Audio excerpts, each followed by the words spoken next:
যখন ভুল তথ্য দিচ্ছেন, আপনাদের মাধ্যমে সর্বপ্রথম সেনাবাহিনী মিসগেট হয়েছে। মানে ওই দিন পিলখানায় 57 জন সেনা অফিসার সেনাবাহিনী পিলখানায় হত্যাকাণ্ড ঘটনা, গুলজার আহমেদ বুলবুল, শাকিলের মতন লোকজন ওই দিন সেনাবাহিনীতে হত্যাকাণ্ড ঘটনা, বিডিআর পিলখানার হত্যাকাণ্ড ঘটনা। এই হত্যাকাণ্ড যখন হয়, সর্বপ্রথম মিডিয়ার মধ্যে সর্বপ্রথম আপনি মিসগেট করছেন।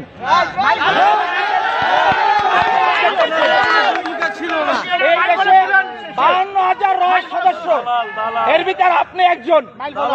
এই দেশকে আপনারা ভারতের অঙ্গরাজ্য বানাবার জন্য যা করাবার তাই করছেন। আপনি এখনো কেন, আপনার হাতে এখনো ছাত্র হত্যার রক্ত এখন আপনার হাতে লেগে আছে। আপনাদের মতন আপনাদের মতন কিছু কুলাঙ্গার সাংবাদিক পেশাটা হচ্ছে সত্যিটা মহৎ পেশা, সত্যের উন্মোচন তারাই করে, কিন্তু আপনারা সত্যটারে মিথ্যা বানাইয়া এই দেশটাকে একটা কিছু লুটার মতন আপনারা অন্ধকার জগতে বানাই ফেলাইছেন ভারতের অঙ্গরাজ্য বানাবার জন্য। আপনি এদেশের একজন নাগরিক হয়ে আপনি এদেশের ক্ষতি কিভাবে করেন বলেন তো?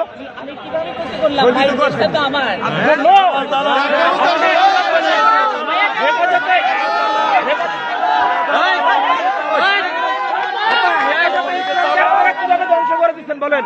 হেফাজতে ইসলাম নিয়ে আপনি মামুনুল হক সাবুজুন নিয়ে আপনি জোনায়েদ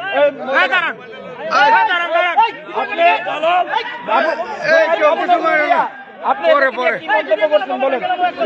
এই দেশে হেফাজতে ইসলাম নিয়ে মন্তব্যগুলো কি? আমরা আপনার সমস্ত এই দেশের সাংবাদিক আপনি কুলাঙ্গার ধ্বংস করছেন।